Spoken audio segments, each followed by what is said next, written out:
네. Recording in progress. 네, 오늘은 레위기 24장 첫 단락 지난번에 1시간 했고,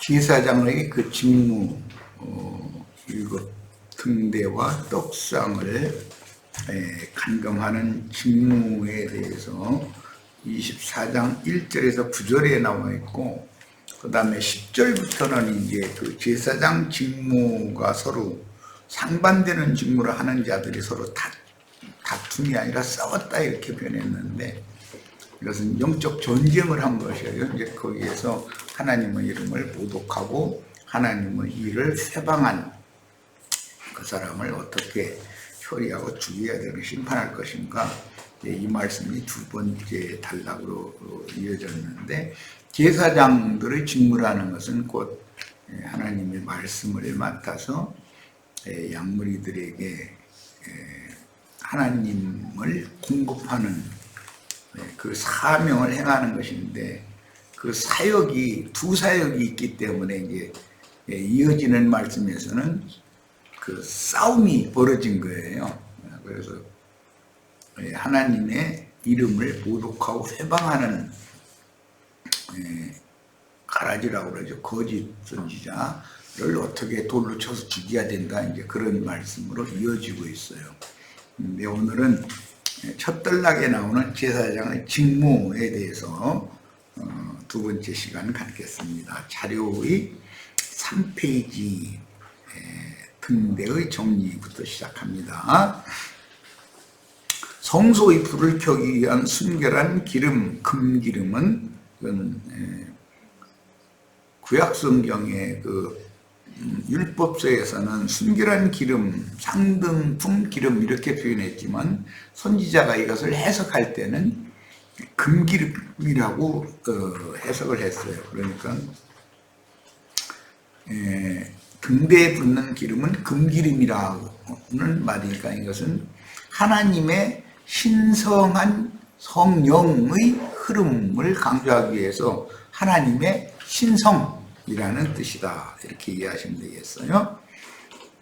하나님의 거처인 교회에서 진리와 생명의 빛이 밝혀지도록 불타기 위한 기름으로서 감람나무이신 그리스도가 십자가에 못 박혀 흘리신 물로 상징되는 진리와 생명의 성령에 대한 상징입니다. 피로도 상징하고 물로도 상징하죠. 예수님에게서 나온 그 영의 주된 성분인데, 그것은 하나님의 신성의 모든 충만함이 육체로 예수 안에 거했다, 이렇게 표현이 돼서 이게 성령이란 표현이에요.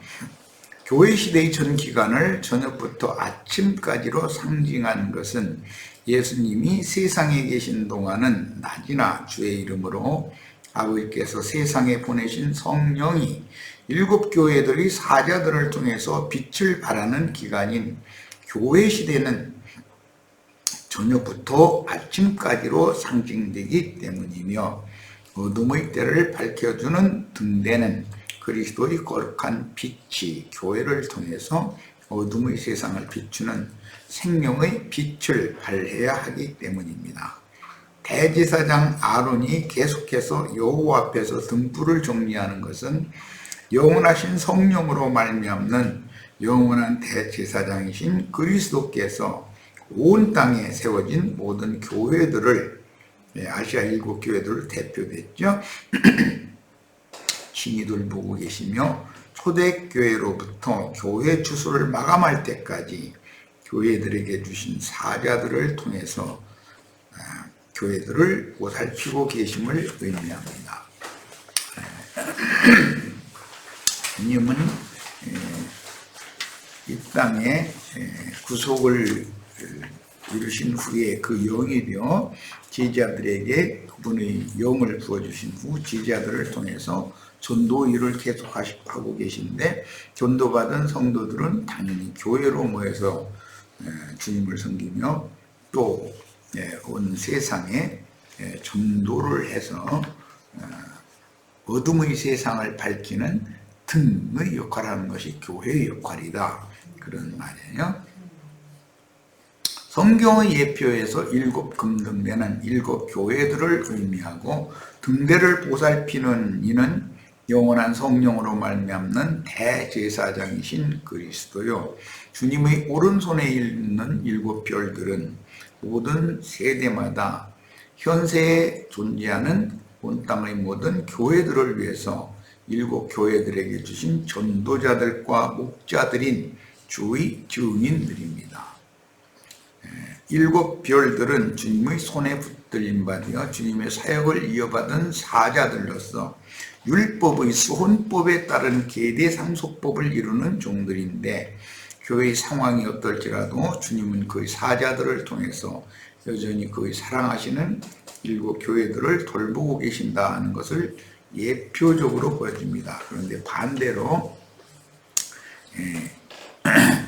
주님의 오른손에 있는 별들로 상징되는 온 땅에 주 앞에 모셔섰다 보내심을 받은 일곱 영들이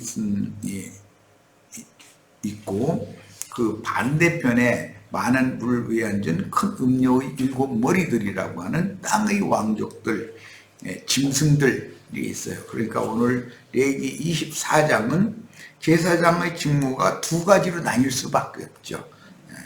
그래서 10절 이하에 가서는 이 직무, 사역의 문제 때문에 서로 싸운 거예요. 말씀이 이렇게 흘러가고 있는 겁니다.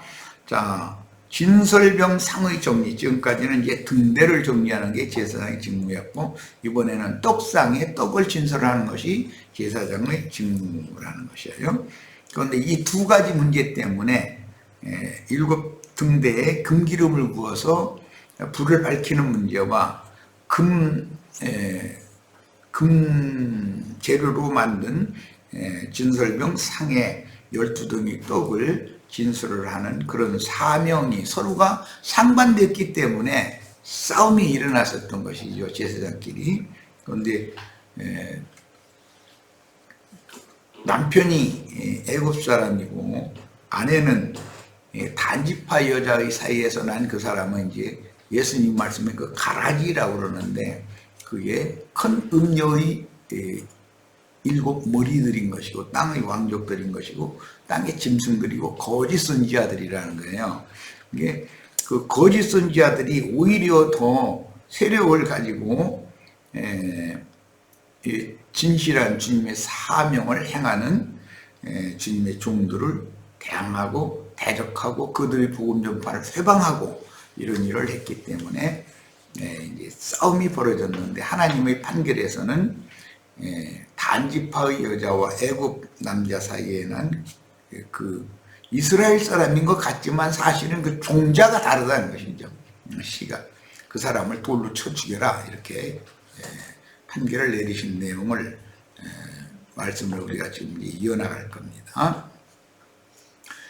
진설병상을 정리하는 내용입니다. 고운 밀가루로 떡 12를 굽는 것은 모든 교회들에게 주신 은사자들인 주님의 사자들을 사역자로 세우시는 과정을 상징하는데, 주님께서 이 생에 계실 때 광야에서 5,000명을 먹이고 남긴 12광주리의 떡광주리나 4,000명을 먹이고 남긴 7광주리는, 원은 이건 이제 7은 바구니죠. 진리의 영을 받고 세상에 보내심을 받은 12사도와 7교회의 사자들에 대한 상징입니다.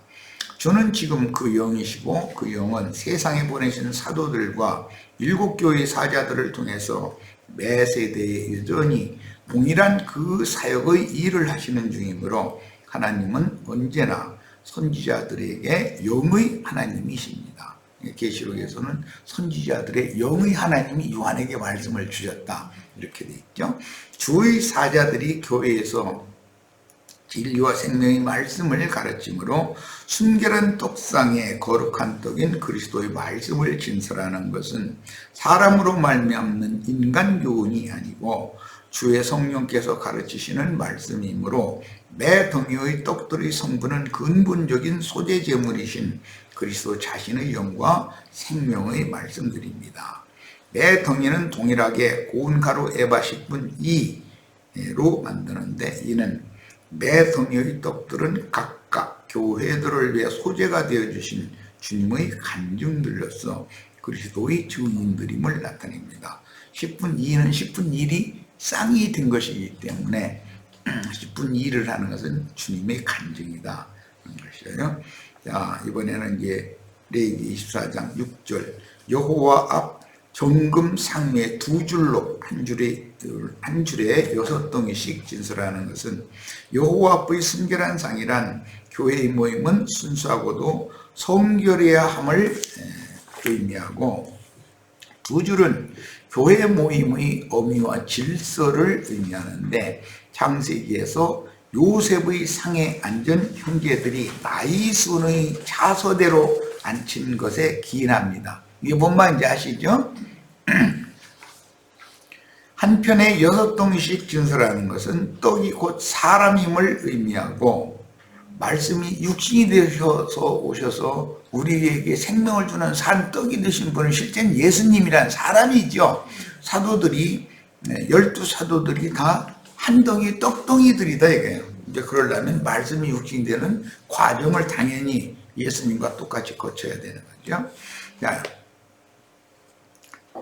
그들이 그리스도의 간증들로서 말씀을 가르치는 사역자는 진리의 말씀과 그 말씀을 경험한 생명의 체험이 두 기둥으로 내면에 확고한 체계를 이루어야 함을 의미합니다. 예, 그냥 객관적으로 그 교리적인 그 문자적인 그 성경 그 조문에 따른 율법 지식을 가르쳐서는 안 된다는 것이죠.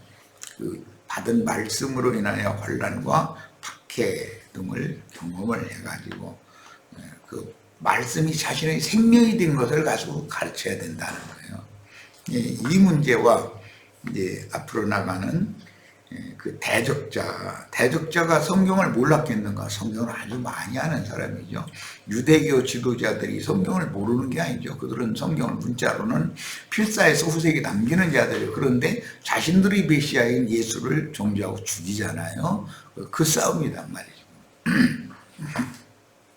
자, 정결한 유향을 그 매줄 위에 두어 여호와께 화제로 삼으라 그랬는데, 육신으로는 죽임을 당하여 장사되시고 부활 승천하신 후에 다시 오시는 것을 가르치신 것인데, 교회의 모임에서 나누는 떡은 여전히 주님의 죽음과 장사와 부활 승천과 그 영이 교회 중에 증거되는 말씀들을 통해서 다시 오시어 공급하시고 적시어 주심으로 신성한 성품과 온전한 인격으로 자라게 하심을 위한 것입니다. 유향은 태울 때 향기로운 냄새와 함께 원을 그리며 올라가는 고무수지인데, 이것은 쉽게 가루로 갈아지는 작고 하얀 덩어리와 구슬로 되어 있으며 향품으로, 유향을 지금 설명하는 말이에요. 향품으로 또는 의약품으로 애굽인과 히브리인들의 재래의식을 행할 때 사용했습니다. 유향은 진설병과 함께 지성소 앞에 놓여졌으며 제사에 있어서는 기름과 함께 소재물에만 첨가되었고 후에는 예루살렘 성전에 보관되었습니다. 그러니까 소재 제사를 드릴 때는 당연히 유향이 함께 그 떡과 함께 둬야 된다고 되어 있어요. 원산지는 아라비아 또는 팔레스타인이며 예수님 탄생 때 동방 박사들이 아기 예수께 드린 예물들 가운데 하나로서 황금과 몰약과 유향을 드렸다 그렇게 되어 있죠. 유향은 그리스도의 부활을 암시하며 입관 때, 히브리인들이 장례식 때 입관 때 사용하는 향품이었습니다. 주님의 유언지기자들이 주님을 장사하기 위해서, 또 아리마대 사람 요셉 이런 분들이 유향을 가지고, 향품을 가지고 왔다고 되어 있죠. 예수님을 장사하기 준비한 거예요. 그것은 뭘 말하냐? 부활할 거라는 걸 믿었던 것이죠. 그런 뜻이에요. 주님의 장사는 곧 주님의 부활과 승천, 그리고 그 영으로 다시 와서 지지자들의 영과 함께 승천하실 것을 예비하는 것이며, 주님의 위임을 받은 12덩이 떡인 제자들은 다시는 죽음이 없는 부활의 생명을 얻게 하는 말씀을 가르치는 증인들이기 때문에 12덩이의 떡들에게 유향을 주는 것입니다. 그러니까 제자들 육체로는 죽어도 제자들도 당연히 부활된다는 것이죠. 영어로는.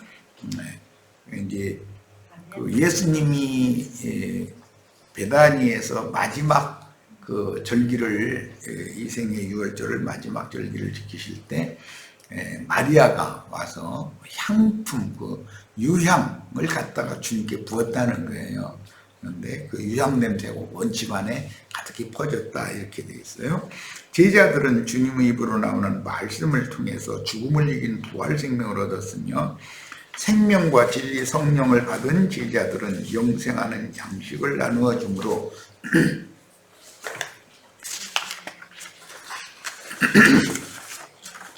기업을 무르는 위임을 받아, 기업을 무르는 위임이라는 것은 모든 사람은 기업을 다 잃은 상태라는 것이죠. 예수 그리스도가 모든 인간들의 기업인데, 즉 하나님이 자신의 주물주가 자신의 영원한 기업인데 영원한 기업을 다 잃은 것이다 라는 건 영적으로 죽은 자들이라는 거예요. 기업을 부른다는 것은 영이 살아나는 것을 말하는 거예요. 우리가 구속받았다는 것은 잃었던 기업을 찾은 것이고, 영생하는 마귀에게 탈취당했다가 새 생명을 다시 얻는 것이라는 것이에요. 이것이 율법에 정한 기대 상속법의 실현입니다. 그 다음에 24장 8절, 항상 매 안식일에 아론이 이 떡을 여호와 앞에 진설을 해야 된다. 매 안식일마다 여호와 앞에 이 떡을 진설해야 한다고 되어 있어요. 구약 시대에는 모든 안식일마다 성전이나 각지의 회당들에 모여 율법을 읽고 강론하였는데, 대제사장인 아론이 이 떡을 진설하는 것은 영원하신 대제사장이신 주의 성령께서 모든 교회의 사자들을 통해서 필요한 말씀으로 친히 영생의 말씀을 교회 모임 가운데 진술하는 것을 상징합니다. 그러니까 성령이 교회들에게 하시는 말씀을 들으라, 이렇게 돼 있죠. 어린아이 신자들의 모임에는 어린아이 신자들을 위한 사자를 세우시고 어린아이들에게 필요한 말씀들을 공급하시며, 청년들의 모임에는 그들에게 필요한 말씀들을 공급하시며, 아비와 어미들의 모임에는 그들에게 필요한 말씀으로 영양분을 공급하시므로 교회들마다 말씀을 가르치는 자의 영적 수준이 그 모임의 영적 수준과 비례할 수밖에 없습니다. 초신자들은 초신자들을 가르치는 선생들이 초신자들에게 교육을 하는 거죠. 청년들은 청년들을 가르치는 목회자들이 번영을 받아서 그걸 가르치는 거죠.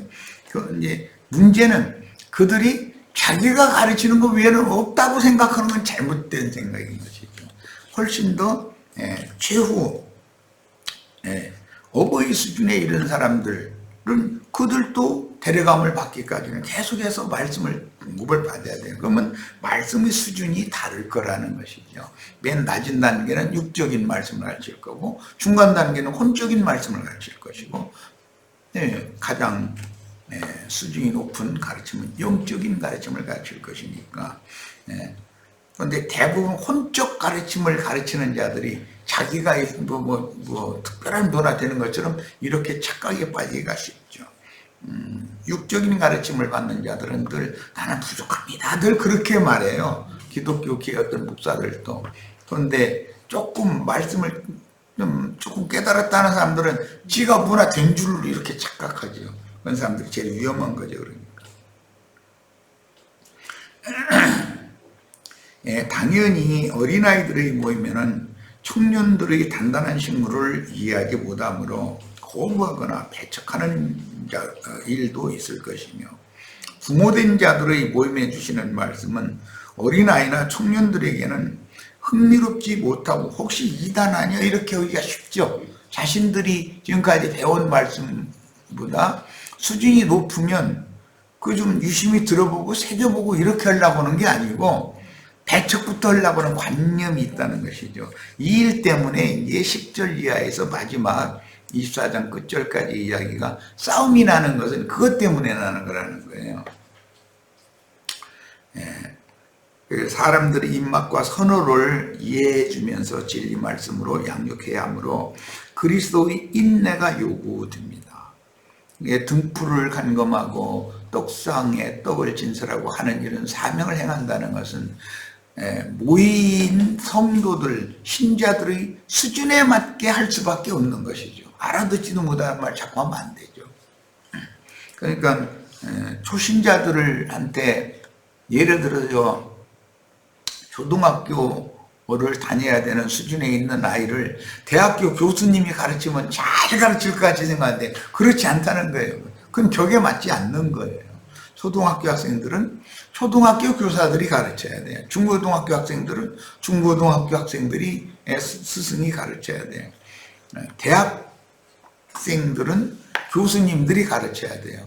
다 대학생들을 초등학교 교사가 자기도 대학교를 졸업한 사람이지만 가르칠 수준은 아니잖아요. 그게 안 되는 거죠. 그러니까 너무 자만해도 안 되고 자신이 가르침이 진리라고 생각해도 안 되고 우리 스승만이 최고라고 생각해도 안 되고 그렇게 하는 데서 다툼이 나오는 거예요. 교회의 다툼이라는 것은 나만 제일이다, 뭐 우리 모임만 제일이다, 이런 사상 버려야 된다는 것이죠. 교회로 세워지려면 반드시 각각의 마디마다 서로 연결되어야 하고 각 마디를 통해서 공급을 받아야 하므로 교회의 골격을 이루는 형제자매들과 살을 덧입히는 형제자매들은 인간의 신체 기능과 같이 서로 사랑 안에서 한 목적으로 서로를 위하여 동역함으로 교회 모임에서는 지혜롭게 집회를 건축하는 것을 배워야 합니다. 어떤 모임에 가도 그 모임의 최고 수준에 이런 어떤 무리가 있게 마련이고 그 다음 무리가 있게 마련이고 무슨 말인지 알아듣지도 못하는데 그냥 예배당 왔다 갔다 하는 무리가 당연히 이게 나눠지게 마련이에요. 육적인 신자와 혼적인 신자와 영적인 신자는 나눠지게 마련이에요. 그러나 이제 더 중요한 것은 모든 교회들은 그 가르치는 사명을 받은 제사장 사명을 받은 가르치는 자의 영적 수준이 그 모임에 모인 자들의 수준이다. 이거 어느 때가 되면 일정한 수준에 다 오르도록 가르쳐야 되는 것이니까 교회로 세워지려면 반드시 각각의 마디가 서로 연락하고 상합해서 건축되어야 되는데 어느 한 집안에도 손주도 있고 아들도 있고 주부 어른도 있고 이렇게 있는 것처럼 이게 어우러져야 교회인 것이지 우리만 제리다 하는 그 무리만 있어가지고는 정상적인 교회가 아닌 것이죠. 그것은 뭔가 우리만이 특별하다 이런 생각을 버려야 된다. 교회는 항상 자식을 낳고 또 양육하고 자꾸 온전한 수준에 이르르고 이런데 최종적으로는 올익은 곡식이 되는 것이 모두가 다 그렇게 되는 것이 목적이지만 일단은 이 생에 교회 생활을 한다는 것은 일단은 전도를 해서 아무것도 모르는 사람도 데려다 자꾸 가르쳐야 되는 것이죠. 자, 그 다음에 오늘 또 주의 성령께서는 아버지와 아들로 더불어 교회들에게 말씀하시는데 일곱 교회의 사자들을 통해서 여전히 영생의 말씀을 하시되 성령이 교회들에게 하시는 말씀을 들으라고 명하시고 성령과 신부가 나누어주는 생명수를 받아 마시라고 초대하시는 중입니다. 여기서 잠깐 예를 잠깐 들어보겠습니다. 이제 여호와의 증인들 예를 드는 거 이거는 그런 어떤 무리를 만나보면은 여호와는 크신 하나님이고 예수는 그 다음이고 성령은 하나님도 아니고 그 무슨 그냥 바람처럼 이렇게 왔다 갔다 하는 그런 어떤 그건 아무것도 아닌 것처럼 그렇게 이제 이해를 하고 있어요. 그것은 가르치는 여호와 증인들의 모임을 가르친 무리의 인도자의 잘못이다. 이것은 하나님, 그들이 말하는 야훼 여호와라는 하나님은 근본이 성령인데, 그런데 성령은 그냥 뭐 바람과 같은 것이고 그냥 무슨 하나님의 어떤 능력일 뿐이고 뭐 이런다 이거예요. 하나님 자신이라고 생각을 하는 거예요.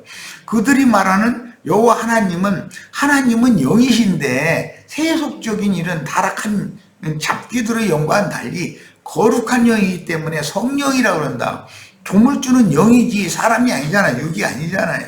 그런데 자신들이 여호와라고 부르고 여호와 증인이라고 하면서 성령을 부정하는 투로 그렇게 말하면 자신들이 말하는 여호와를 부정한다는 말이잖아. 그게 얼마나 어리석은 짓이요. 하나님은 영이시고 그 영은 세속의 영이 귀신들의 영이나 악령들이나 그런 영들과 달리 거룩하게 분별된 영이다. 그런 뜻에서 하나님은 영이신데 성령이라고 부르는 건데, 하나님이 성령이면 그들이 말하는 여호와하고 성령이거든 이미. 그런데 여호와라고 부르면은 뭐 대단하고 예수라고 부르면 그 두 번째 하나님이고 성령은 아무것도 아니고 이런 식이면 이거는 근본이 잘못됐다는 거예요. 가르친 사람들의 그 정신세계가 잘못된 거죠. 예를 들은 거예요. 하나님은 원래가 영이셔요. 그런데 세속된 영이 아니라 거룩한 영이에요. 하나님은 한면에서는 말씀이라고도 해요. 하나님의 말씀은 하나님의 영이란 말이야. 그건 성령이에요. 그런데 말씀이 구속을 위하여 죄 있는 사람의 모양으로 육신의 모양을 입고 세상에 오신 분이 인자 예수고, 그 원인은 사람들이 죄인이 되어졌고 육체가 되었기 때문에 거룩한 하나님의 신이 사람들과 함께 할 수가 없어서 하나님의 신들을 버리고 떠나셨기 때문이에요. 그 죄인들에게 때가 찼을 때 찾아오셔서 구속을 해야 되는데, 거룩한 영으로 성령으로 사람들을 찾아오면 사람들이 만날 수도 없거든요. 만나면 죽는 거단 말이야. 즉사한단 말이야. 그러니까 육신의 모양을 입고 성령께서 육신의 모양을 입고 오시느라고 인자 예수는 성령으로 잉태가 되어진 사람이단 말이에요. 종자가 성령이다 이 말이에요. 하나님의 말씀, 하나님의 영으로 예수님이 잉태되어졌단 말이에요. 이런 기본 원리에 대한 이해가 필요한 거예요. 그러니까 예수라는 사람 자신의 생명의 근원은 성령이신 그 말씀이신 하나님 자신인 것이지, 여기 무슨 요셉과 마리아가 뭐 약혼을 해가지고 세상 쪽의 사람들이 마리아하고 요셉하고 바람 펴가지고 혼전 임신을 한 거라고 뭐 이랬었고, 그건 지어내는 말이잖아요. 이해가 안 되는 거예요. 그들이 생각에는 말씀이 육신이 된다는 이 말이. 그래서 그러는 거예요. 예수님이 오셔서 죄인들을 위하여 구속자로 오시기 위해서는 죄 있는 육신의 모양으로나 오실 수가 있는 거예요. 그래야 하나님을 봐도 안 죽어야 되니까. 그냥 거룩한 하나님으로 사람 찾아오면 사람 다 죽이러 오는 것 뺏기도 돼. 그래서 오셔서 모든 세상 죄인들의 모든 죄들을 다 짊어지고 대속물로 죽으신 다음에 최후로 살려주는 영이 되셔서 믿는 이들에게 이제 직접 오실 수가 있게 됐다. 그 과정을 거치는 것이 인자라는 예수의 과정을 거친 거였었다라는 말이에요. 그래서 성경에 두 번 되셨다는 말이 나와요. 말씀이 육신이 되어 자기 땅 자기 백성에게 오셨다. 그리고 마지막 아담은 살려주는 영이 되셨다. 이렇게 두 번 되신 얘기를 해요. 그러니까 이것이 세상 말로 말하자면 군뱅이가 그 뇌고치 속에 들어가 있다가 봄에 나비가 되어 나타나는 것이죠. 이런 과정을 거쳐야 살려주는 영이 되셔서 우리들에게 직접 인제 오셔서 노아의 때 육체가 된 모든 죄인들을 하나님 버리고 떠나셨는데, 약속하시기를 때가 되면 주님께서 나의 신을 모든 육체들에게 부어주겠다는 말씀을 응하게 하기 위하여 사람 예수를 거쳤다라는 것이지. 그러니까 야훼 하나님이 곧 성령의 처음부터 육신을 입은 예수님이 이제 아버지의 영광을 다시 취한다 이런 말이에요. 그러면 이제는 주님이 성령이 되시는 것이죠. 그런데 그 영은 구약시대의 성령과 같이 사람을 만나면 죽는 그런 성령이 아니라 사람의 모든 연단과 시험과 모든 고난과 이런 것을 몸소 다 경험을 해봐서 죄인들을 불쌍히 여기고 죄인들을 구원할 수 있는 영이 되신 것이단 말이에요. 구약의 하나님은 단순히 거룩한 하나님이기 때문에 사람에게 접근조차 할 수 없는 영이잖아. 이런 영을 잘 이해를 하셔야 되겠어요. 아론과 그 아들들이 하나님께 드려진 가장 거룩한 그 떡을 거룩한 곳에서 먹는 것은 말씀을 맡아 섬기는 자들은 가장 거룩한 곳인 교회 모임에서 형제들에게 그리스도의 말씀인 영생의 말씀을 가르침으로 하나님께 드려진 가장 거룩한 음식인 그리스도의 말씀을 주와 함께 한 상에 모여서 먹고 소화시켜서 삶에 적용하여 생명으로 호합시켜 누려야 한다는 뜻입니다. 교회 생활에서 가장 중요한 두 방면인 거룩한 떡을 진설하고 거룩한 곳에서 먹는 문제를 계시한 이 말씀은 교회 모임을 거룩하고 순결하게 함으로 단체적인 빛의 아들들로 나타나기 위해서 순결한 상에 진설된 거룩한 음식이신 그리스도를 우리가 지금 말씀을 먹는 것이 지금 그리스도를 먹는 것이란 말이에요. 예수님이 나를 먹어야만 난 하늘에서 내려온 영생하게 한 떡이다 그러면 아니 사람이신 예수를 어떻게 우리가 먹겠어요. 그 영의 말씀을 먹어야 되는 것이죠. 내 피를 마시라 그런다 해서 사람 예수의 피를 이렇게 빨아먹고 그런 얘기가 아니잖아요. 생명의 말씀을 나의 새 생명으로 취한다는 뜻이니까 결국은 살이나 피라고 하는 건 전부 말씀 속에 있는 것이죠. 말씀의 이 방면 저 방면을 설명한 내용인 거예요. 자, 시간이 조금 남았는데 자, 이제 두 번째 자료 해드린 것 시간 되기까지만 말씀드립니다.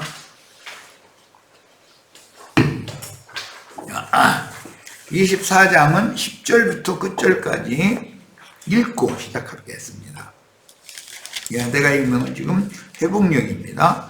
이스라엘 여자와 이집트 남자 사이에서 난 어떤 이들이 이스라엘 자손 가운데로 나갔는데, 그러니까 앞에 제사장 직무가 두 가지가 있었죠. 7 등대에 금기름을 잘 부어서 등잔을 관리하는 문제와 떡상에 12덩이 떡과 유향을 두어서 그 떡상을 잘 관리하는 그 문제가 앞에 제시되고, 그런데 그 일을 잘 수행할 사람과 반대편에 있는 어떤 제사장들이 지금 또 있는 거예요. 사람들을 불러서 가르치는. 그러니까 이제 이게 10절 이하에 있는 사람들은 거짓 선지자들이란 말이야. 그런데 그 사람은 이스라엘 여자와 이집트 남자 사이에서 난 거예요. 이방인들이 히브리인의 하나님의 자녀로 입적이 되려면 히브리인 남자와 이방인 여자가 만나서 후손을 퍼뜨려야죠. 그런데 여기서는 남자가 애굽인이고 여자는 이스라엘 사람이에요. 이거 아무것도 아닌 것 같은데 그렇지 않다는 거예요, 이게. 그렇죠. 성경은 씨를 강조한다 이거예요. 종자가 그 종자면 안 되는 거다. 종자가 다른 종자면. 그 얘기를 하는 거예요.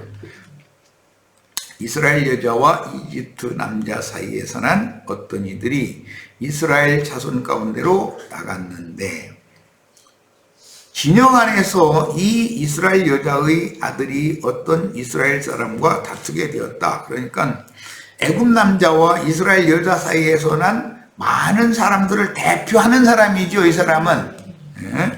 그런데 이 이스라엘 여자의 아들이 여호와의 이름을 모독하고 저주하였다. 그래서 사람들이 그를 모세에게 끌고 왔다.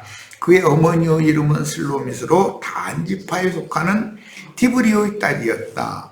사람들은 그를 가두어 놓고 여호와 입에서 선고가 내려지기를 기다렸다. 여호와께서 모세에게 말씀하셨다. 저주한 그 사람을 진영 밖으로 끌고 가라. 진영 밖이라는 신약으로 말하는 교회 밖으로를 말하는 거예요. 구약 시대에는 여호와의 제단에서 제단 불을 잡으면 거기서는 하나님 앞에서 그 사람을 죽이면 안 됐기 때문에 반드시 성막 밖으로 끌어내 가지고 죽여야 됐던 거예요. 자, 그 말을 들은 모든 사람이 그의 머리에 손을 얹게 하여라. 그 말이라는 건 여호와를 모독하고 회방하는 말을 어떤 사람이 그 아버지가 애굽인이요 어머니는 이스라엘인인 많은 사람들을 대표하는 사람이 모독하는 말을 했기 때문에 그 사람에게 머리에 안수를 하라는 거예요. 손을 얹게 하여라. 그런 다음 온 회중이 그를 돌로 쳐서 죽이도록 하여라. 그런데 신약에 보면 엉뚱한 스데반을 죽였죠. 돌로 쳐서. 자, 너는 이스라엘 자손에게 말하여라. 누구든지 자기 하나님을 저주하는 사람은 자기 죄를 짊어져야 한다. 자기 죄를 자기가 짊어진 사람은 가룟 유다였죠. 여호와 이름을 모독하는 사람은 반드시 죽여야 한다. 온 회중이 반드시 그를 돌로 쳐서 죽여야 한다. 체류자든지 본토 사람이든지 그가 여호와 이름을 모독하면 반드시 죽여야 한다. 누구든지 다른 사람의 생명을 빼앗는 사람은 반드시 죽여야 한다. 짐승의 생명을 빼앗은 사람은 배상을 하되 생명은 생명으로 해야 된다. 굉장히 이제 중요한 말이 여기 나오는데, 여기 짐승의 생명을 뺏었다라는 것은 나나주에 보면 짐승의 혼을 치는 사람이다. 이렇게 이건 직역을 하느라고 이렇게 번역을 한 건데, 이것은 어디에서 유명하냐면 창세기 9장 5절 6절에서 인용하는 말씀이에요. 사람의 피를 마셔도, 사람의 피를 흘려도 안 되지만 짐승의 피를 흘려도 안 되고 피를 절대 먹으면 안 된다, 이렇게 되어 있어요. 사람이 피를 흘리면 그 사람에게서 그 사람의 생명을 찾을 것이고, 짐승의 피를 흘리면 어떤 그 짐승에게서 또 그 생명을 찾을 거다, 이렇게 됐죠. 그 말씀이 지금 율법으로 지금 적용되는 말씀이에요. 자, 짐승의 생명을 빼앗은 사람은 배상하되 생명은 생명으로 해야 된다. 여기 생명은 이라는 말은 전부 혼을 말한다.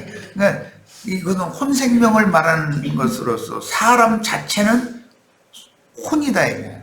사람 자체는.